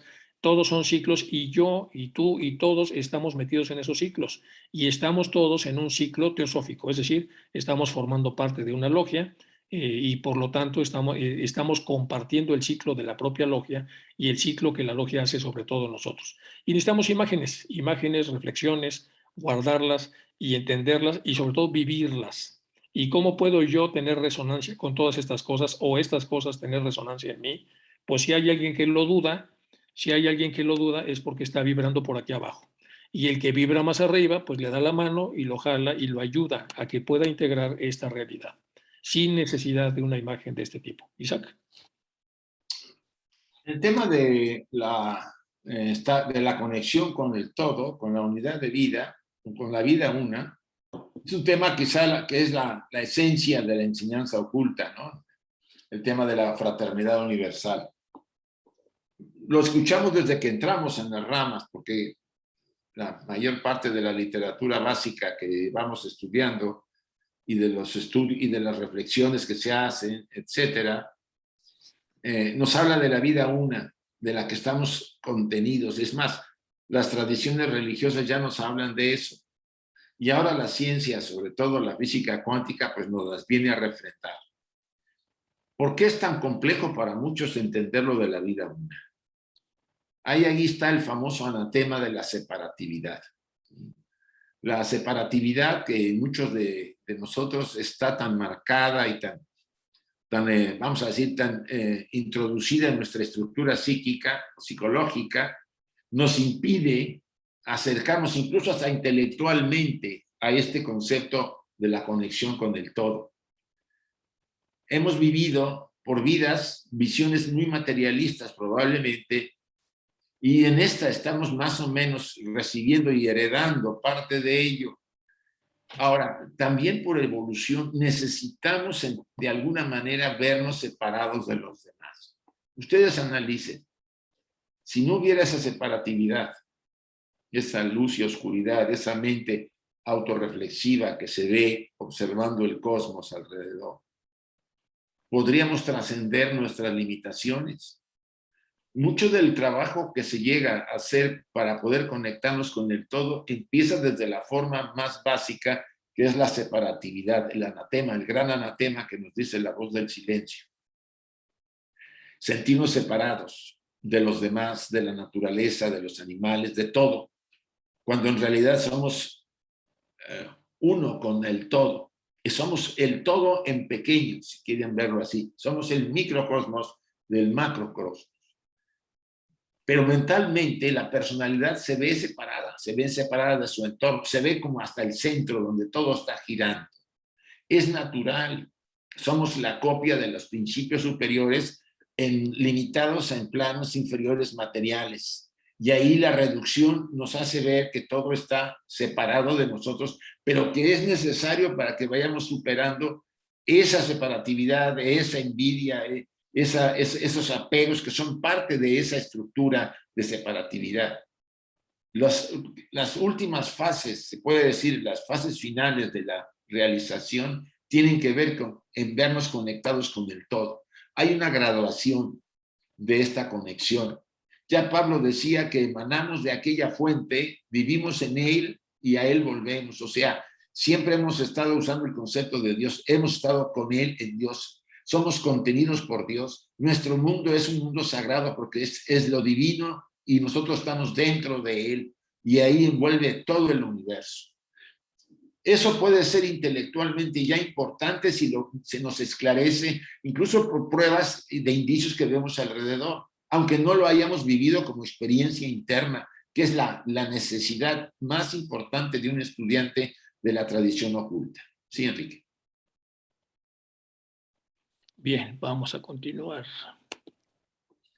Lo mismo, lo que ya sabemos, la evolución de átomo regente, mineral burdo, mineral refinado, vegetal burdo. En esta zona de acá es donde pasa todo, es donde está la antacarana. Entonces, toda esta enseñanza igual en las logias tenemos que profundizar en ella. Igual para que de alguna manera la gente pueda introyectarla y entender que es así y observarla en la vida diaria y no ponerla como nada más un mero conocimiento intelectual. Esto es todo un tema, es un tema muy importante, pero para construir fraternidad vamos a descubrir que todos somos lo mismo cuando estamos observando estos planos y los estamos integrando. Y entender que el menos desarrollado que yo, soy yo cuando estaba en soy yo viendo mi álbum de vida y soy yo cuando tenía 7 años, soy yo cuando tenía 8 años y el más adelantado que yo soy yo cuando tenga 80, cuando tenga 90 años o cuando esté en otra encarnación. Todos ellos son lo mismo que yo, pero eso todas son como verdades intelectuales que es necesario profundizarlas con esquemas, con imágenes, con visualizaciones, con trabajo, con talleres, para que la gente entonces pueda observar los efectos de ser de esa manera y el camino que cada quien debe transitar y que no se puede acelerar en demasía o lentificar, pero que sí se puede estorbar. Ese es el famoso esclarecimiento, basado en los grandes esquemas que todos tenemos.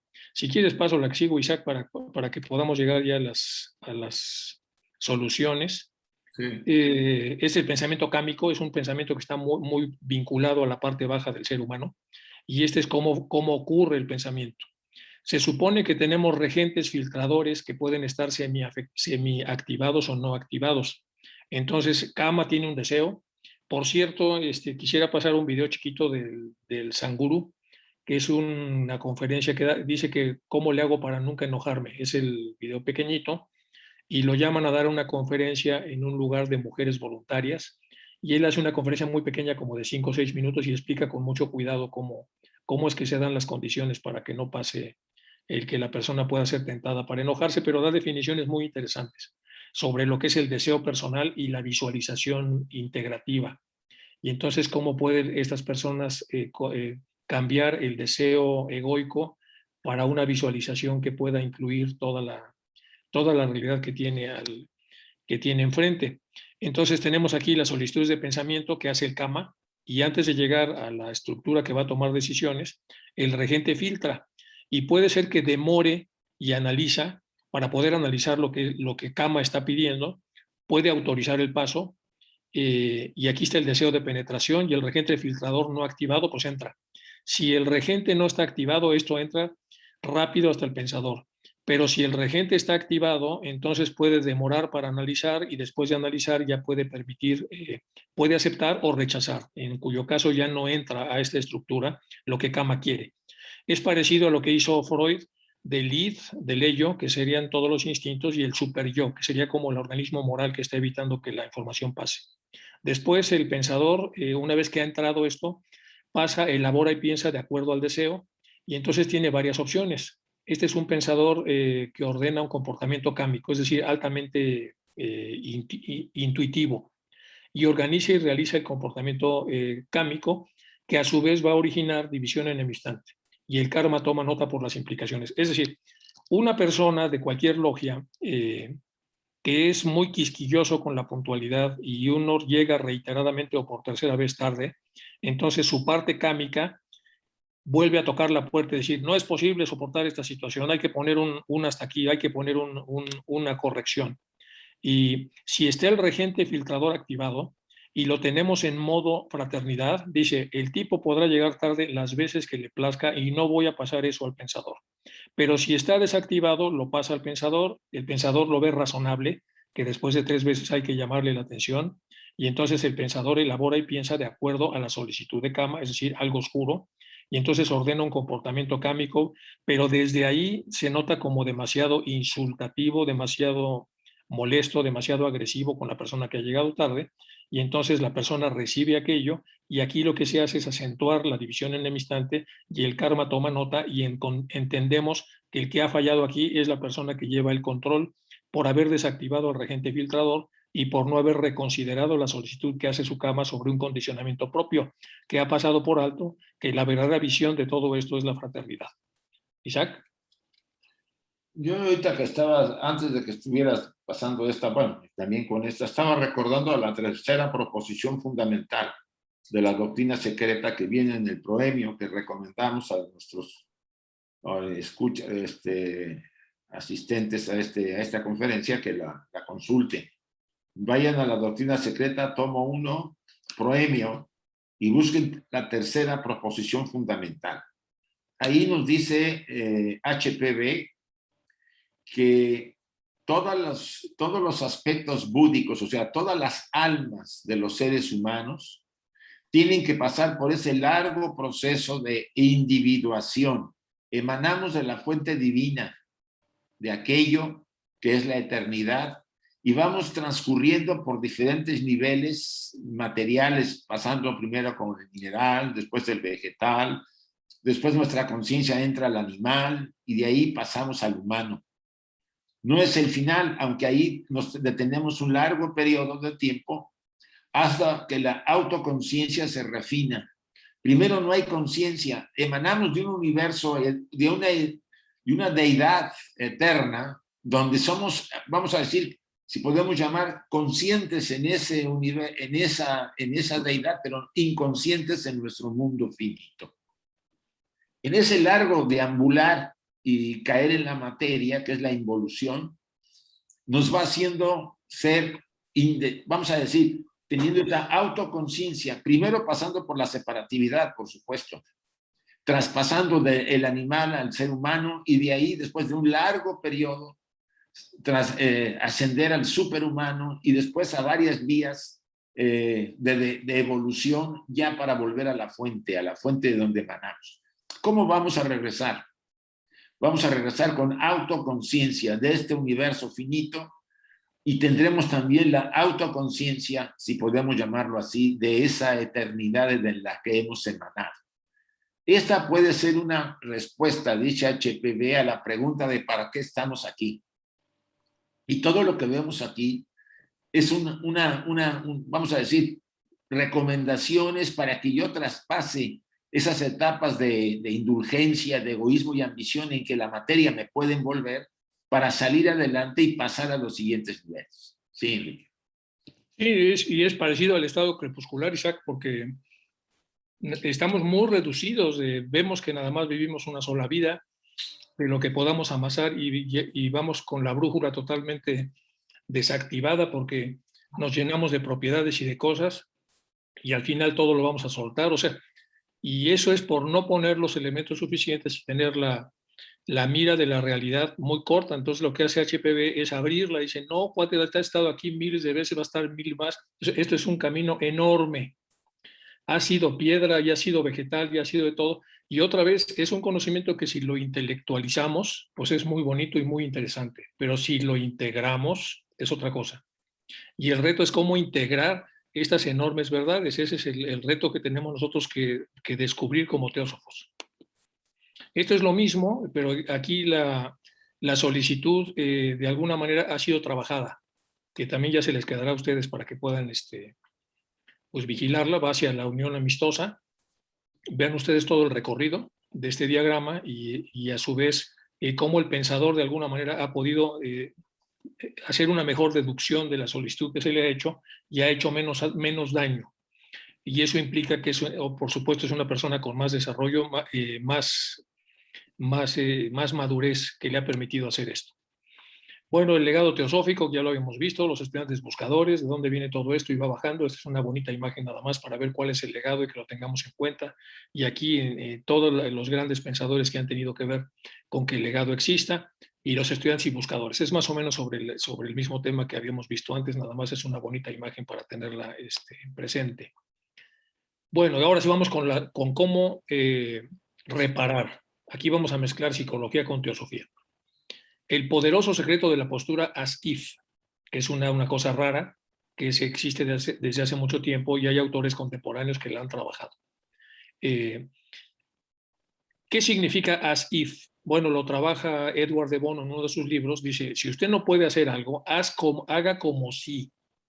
También me comentaba Ángels que su papá decía que a veces dice, yo podré no ser un dios, pero puedo hacer como si fuera, puedo sentarme como se sienta él, puedo imaginar como imagina él, puedo tener un razonamiento similar al que hace el dios en función de toda la literatura que podemos leer.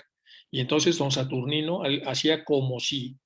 Dice, y algo sucede cuando uno está actuando como si, que algo pasa con la estructura externa que está llamando de alguna manera este tipo de vibración, que la persona tiene de alguna manera una experiencia especial, y en esa experiencia especial empieza lo que serían las postrimerías de la reparación. Y dice, visualiza que eres un hombre pequeño, tienes enfrente a alguien, este hombre tiene a alguien enfrente que odia y no puede evitarlo, pero ha decidido cambiar. Ahora el hombre pequeño se ve escalando con mucho trabajo desde una zona verde hasta un pico azul. El verde se llama ego inferior, el azul se llama ego superior, y el camino escarpado se llama Antacarana. Cuando llega al pico azul siente una paz enorme, pero ha sufrido mucho, se ha cansado mucho. Es recibido por un anciano de pelo blanco quien le da una esfera azul con el poder de transformación. Haz como si fueras ese que va subiendo y que ha llegado y que ha tomado la esfera. El hombre que ha escalado ya no es pequeño, es grande y poderoso, y está en paz, y es poderoso porque está en el ego superior. Ahora está frente al sujeto que odiaba y se concentra. Haz como si lo amara, se dice. Busca la postura, me pondré en la postura de que considero se coloca alguien que ama a otra persona a pesar de ser diferente a él. Busca los pensamientos, buscaré pensamientos de amor y comprensión hacia esa persona. Busca los relatos apropiados, haré un relato positivo de ese sujeto tratando de integrarlo de una manera respetuosa. Busca los juicios concomitantes, haré solo juicios compasivos de esa situación. Y si después de todo esto no consigo que la persona que es muy diferente a mí se integre, por lo menos ya hice todo un trabajo de reparación. Esta reparación es el poderoso secreto de la postura as if, como si. Isaac. Bueno, pero podemos decir que a veces hay personas, por ejemplo, hablar del rencor, del odio. Uno puede encontrar que hay personas que no sienten el odio como lo siente la mayoría. Probablemente porque en otras vidas lo trabajaron. Y a veces, a pesar de haber vivido experiencias muy duras, donde ese odio podía salir contra otro, la persona permanece equilibrada y sí, siente rechazo, que es muy diferente, pero no odia, no guarda rencor. Obvio, eso sería un individuo que lo ha trabajado en otras vidas y que ahora no tiene ese tema pendiente. Pero probablemente ese individuo tiene otras cosas pendientes que no ha podido todas superar. O sea, lo quiero decir así porque el odio o el rencor o la agresividad es uno de los 3 venenos que tiene la rueda de la vida, ¿no? El rechazo, o el apego es el otro, y después la ignorancia. Son los 3 elementos que nos mantienen encadenados a la encarnación humana.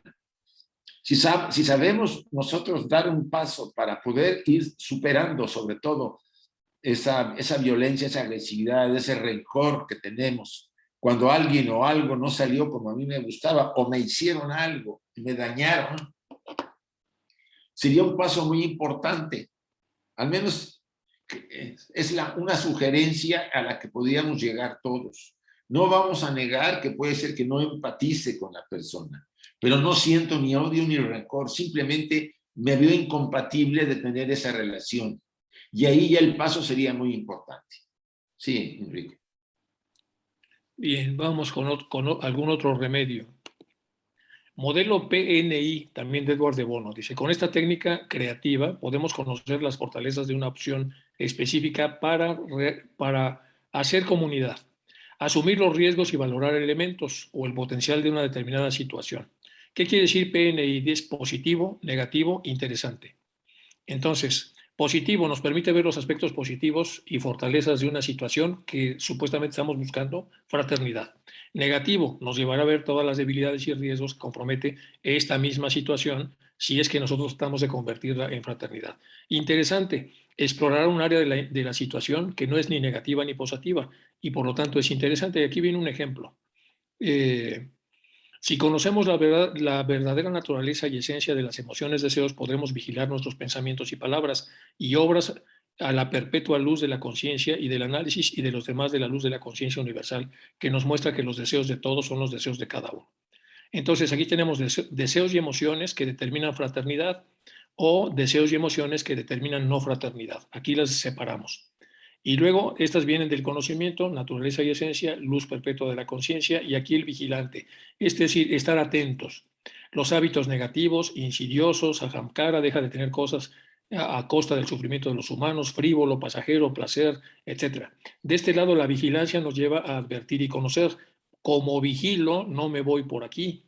Como vigilo, mejor me voy para advertir y conocer. Y en conocer y vigilar, entonces tengo las fases previas, pensamientos, palabras y obras muy meditadas, control, trascendencia gradual. Este es el ejemplo, es pues es una especie de mindfulness, pero en este caso es un mindfulness no como está descrito en la actualidad, sino es un mindfulness en relación a la toma de decisiones, en relación a lo que voy a hacer. Entonces, el advertir y conocer que si dañamos y herimos y perjudicamos al prójimo es a causa de nuestro insidioso ahamkara de obtener algo a costa del dolor de nuestro hermano, aunque la obtención sea el más frívolo y pasajero placer de un sentimiento, emoción, de orgullo o menosprecio. Esto es de Bhagavan Das. Al advertirlo y conocerlo, trascendemos gradualmente el poderoso influjo del deseo que durante tanto tiempo nos mantuvo atados al renacimiento como causa de miserias humanas. Entonces, Bhagavan Das, este esquema lo hicimos en relación a lo que Bhagavan Das explica. Y de alguna manera la clave es estar atentos, siempre estar atentos, antes de hablar, antes de pensar, antes de hacer cualquier cosa, antes de reaccionar a una situación. Es vigilar y vigilar. Y la primera forma de vigilar es discernir. Esto ayuda o no ayuda, esto va a favor o va en contra, esto, etcétera, etcétera. Es muy parecido al confucianismo, de que si lo que vas a decir no ayuda, mejor cállate la boca, que presupone que la persona está de alguna manera concentrada en que lo que va a decir ayude. ¿Pero ayude a qué? Pues otra vez a la fraternidad, que es lo que estamos trabajando para evitar el conflicto. Isaac. No, está bien como lo explicaste, sí. Había un ejemplo por acá que había yo puesto, pero aquí está. Es un ejemplo de Facebook. Positivo, acerca a quienes están lejos, nadie lo puede dudar. Negativo, aleja a quienes están cerca. Están tan metidos en Facebook, nos alejamos de los que están cerca y nos acercamos a los que están lejos. Interesante, encontramos gente con intereses afines. Esto no es ni bueno ni malo. Esto es malo porque nos olvidamos de los que están cerca, porque estamos con el teléfono y no les hacemos caso, y lo positivo, que acercamos a los que están lejos. Permite investigar comportamientos y gustos de grupos humanos, positivo. Es vulnerable a la privacidad por fotos y otros archivos que se suben y que no están autorizados por nosotros. Interesante, es una herramienta susceptible de hacer negocio, etc. Bueno, era un poco del modelo que queríamos compartir. Otro modelo, desarticular los deseos. Entre el conocimiento y la voluntad, entre conocimiento y voluntad está el deseo-emoción. Ojo, todo lo que sé, que es conocimiento, y lo que quiero hacer, que es voluntad, entre los dos está el deseo-emoción. La emoción se cuela entre estos dos, dice Bhagavan Das, y de alguna manera puede contaminar la acción, ya sea contaminando al conocimiento a través de la mente racional o contaminando a la voluntad a través de hacerle suponer a la voluntad que está respondiendo al deseo cuando en realidad, perdón, al conocimiento cuando en realidad está respondiendo al deseo-emoción. Bueno, entonces, entre el conocimiento y la voluntad está el deseo. Una vez resuelto el tema del conocimiento esclarecedor y un deseo o emoción orientado al desarrollo, entonces se utilizará el Isa Shakti para poder de la voluntad, fuerza del deseo, una de las 6 fuerzas ocultas de la naturaleza, el poder de la voluntad que, ejercitando las prácticas de ocultismo, engendra las corrientes nerviosas necesarias para poner en movimiento ciertos músculos y paralizar otros, dice Bhagavan Das. Pero aquí está de alguna manera el secreto del flujo. El conocimiento, una vez que genera la visualización, debe estar atento a la intromisión del deseo-emisión. Por lo tanto, entonces hay una doble vigilancia. La primera vigilancia es cuando se hace la visualización, quiero trascender y generar muchos beneficios para mi logia, y luego cómo se mete la emoción. Y decir, bueno, pero yo creo que estos otros de aquí de la logia mejor no, y si como los metamos a todos vamos a tener problemas porque van muy lento, y empezamos a decir barbaridad y media, y se empieza a alterar la parte inicial, y al final la voluntad, que es la que va a convertir esto en acción, ya se contaminó por el deseo o emoción. Entonces, ¿qué es lo que hacemos acá? Desarticular el deseo. La desarticulación del deseo es de alguna manera hacer un escrito respecto al conocimiento original y repetirlo y vigilar la intromisión del deseo una vez que estoy a punto de ejecutarlo, porque aquí aparece entonces la envidia, los celos, el enojo, el malestar, y por lo tanto el deseo de corregir cosas que bajaron desde muy arriba, desde los campos sutiles, y ahora que están ya en los campos intermedios, el deseo empieza de alguna manera a hacerle recortes importantes para que la voluntad al rato lo convierta en acción. Entonces, aquí están pasando cosas, dice Bhagavan Das, que hay que arreglar, y entonces el modelo es desarticular los deseos. Isaac. Bueno, aquí volvemos a lo mismo de la atención. Poner atención mucho a todo este proceso que acabas tú de describir, observarlo. Y sobre todo cuando tomemos decisiones donde las emociones tienen mucha influencia, pues ser capaces de postergarlas para que cuando se tome la decisión sea una decisión equilibrada hasta donde podamos. Ya se dice mucho que cuando estamos molestos no deberíamos tomar decisiones. La mayor parte de ellas no están ubicadas ni intuidas correctamente. Entonces, cuidar esto es muy importante. Sí, Enrique. Sí, porque hay varios ejemplos de esto, de una persona que ha estado vibrando muy alto por hacer lecturas teosóficas muy fuertes, y un día domingo se levanta por la mañana y de pronto le viene la inspiración y dice, yo voy a dar el 30% de mi salario de los próximos 3 meses para esta fundación que se dedica a ayudar a los niños de la calle. y se compromete. Pero cuando empiezan a pasar días para que llegue el día de la paga y pueda dar ese 30%, esto que bajó de muy arriba ahora está vibrando en la parte media entre el ego superior y el inferior. Y entonces se mete el deseo de emoción de abajo, es decir, del ego inferior, de karma. Dice, pero qué disparate acabas de decir, ¿cómo que 30% de lo que ganas? Es una barbaridad. ¿Quién de los otros teósofos de tu logia está dando 30%? Te vas a ver como un animal, no sé, está totalmente mal gestionado. Yo te sugiero, y empieza esto a golpear muy fuerte, y la persona dice, bueno, yo creo que mejor a partir de enero, o yo creo que en vez de 30%, pues mejor que sea el 15% o el 10%. Y esos ajustes vienen de la intromisión del deseo de emoción antes de que el conocimiento llegue a la voluntad y haga lo que realmente los campos superiores quieren. Porque la parte más sutil de la naturaleza, que es totalmente desprendida para ayudar a los demás, funciona muy diferente que la parte media del ego, en donde están estas dos fuerzas chocando. Por eso entonces hay que desarticular el deseo, si es que realmente queremos crecer en fuerza. Y esto ya sé que es complicado, pero bueno, la idea es poder entender el modelo que daba Gavandas. Me parece, yo como psicoterapeuta que soy, lo constato totalmente, es real. A veces bajan cosas de muy arriba y luego ya les damos aquí una manita de gato para que queden más suaves, más acorde a todos los principios que son más bajos, y terminamos haciendo menos bien del que originalmente queríamos. Seguro. ¿No? Sí, Bueno, sí, seguro. luego, pues sí, cada ratito nos pasa. Como parte del pensamiento lateral, actúa removiendo supuestos. Bueno, aquí nos falta otra técnica que es el 4x4x4. A ver dónde está esa, déjenme ver. Poderoso de Asif. Bueno, creo que viene más adelante. Como parte del pensamiento lateral, aquí está, modelo 4x4x4, el razonamiento colaborativo. Este es un modelo que inventó un norteamericano que me parece muy interesante. ¿Y a qué se refiere? Bueno, está el razonamiento fluido, hay 4 cuadros aquí, razonamiento rígido y el fluido. El fluido es el que se puede transformar, el rígido no. Y luego aquí está la lógica. Digamos, el peor escenario es este, es razonamiento rígido con lógica lineal. Y luego lo mejor, razonamiento fluido con lógica o razonamiento fluido con fantasía. Y este es un razonamiento confrontativo. O piensas como, o es como quedamos y punto. Y luego está el razonamiento colaborativo y el modelo 4x4x4. Y en este razonamiento lo que hace este autor norteamericano es formar un grupo de 16 personas, me parece, no me acuerdo, pero creo que sí.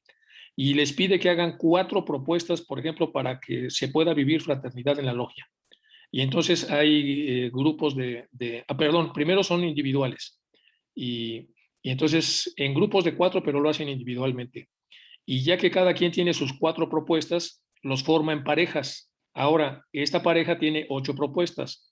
Discuta, pero con gran profundidad, para que eliminen las 4 menos importantes y se queden en esta pareja con las 4 más importantes de los dos. Y vuelve la discusión.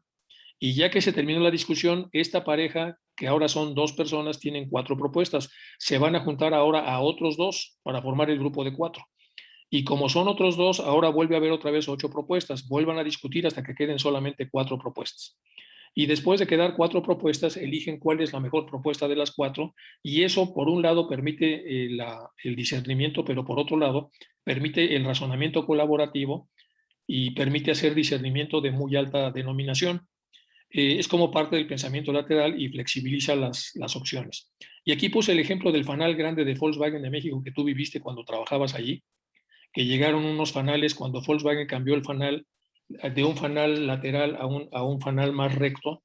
Tú nos comentaste alguna vez que llegaron los fanales de Alemania y estaban los coches hechos en México, y llegó el director a inaugurar la nueva forma del Volkswagen Sedán, y cuando trataron de poner el fanal, no cabía como 1 milímetro o 2 de diferencia, y entonces se hizo ahí un gran problema y casi se desmaya el director alemán, etcétera, ¿te acuerdas? Y entonces empezaron a buscar las posibles soluciones de acuerdo al rango de posibilidades que tenían, a un razonamiento rígido. Esto es, hay que suicidarse, es el razonamiento rígido. Esto es una calamidad impresionante. Nos van a despedir a todos y nos van a cerrar. Bueno, y el razonamiento fluido es, vamos a buscar si es posible salvar esta situación. ¿Cómo se va a salvar si es más grande y no cabe el fanal?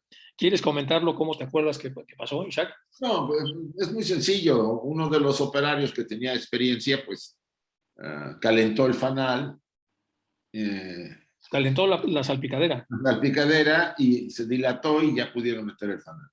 Entonces era una solución muy simple. Fueron a traer a una persona que estaba en la zona esta de acabados, una persona más, menos instruida que los que estaban allí, pero con mucho más capacidad de hacer soluciones creativas para resolverlo. Le puso con el soplete calor a la salpicadera, esta se dilató y puso a meter el fanal y ya todo el mundo descansó. Pero era claramente un problema que con el razonamiento confrontativo no podía resolverse. Y volvemos a aplicar, entonces, bueno, ese sería el 4x4x4. Es el design thinking, que es otra, ya se nos está acabando el tiempo, entonces a ver si hay alguna cosa que, bueno, el bodhicitta, que ya lo habíamos hablado, que es el famoso Lam Rim, el camino gradual a la iluminación, que se trabaja a través de una serie de cosas y compromisos que se hacen dentro del budismo. El corazón puro, la fraternidad universal. Híjole, otra vez nos faltó un montón de cosas. Bueno, pues ni modo, tendremos que hacer una tercera parte de esto porque ya es la 1. Bueno, la 1 de aquí de México, las 8 de España y de diferentes lugares. Yo creo que lo dejamos aquí para las preguntas, Isaac, y vamos a dejar otra opción Sí. para seguir avanzando en este tema que es muy importante para las logias y para los teósofos. Muy Entonces bien. voy a dejar de compartir. Déjame abrirle a todos el micrófono. Cierro ya, Isaac. Sí, ya, por favor.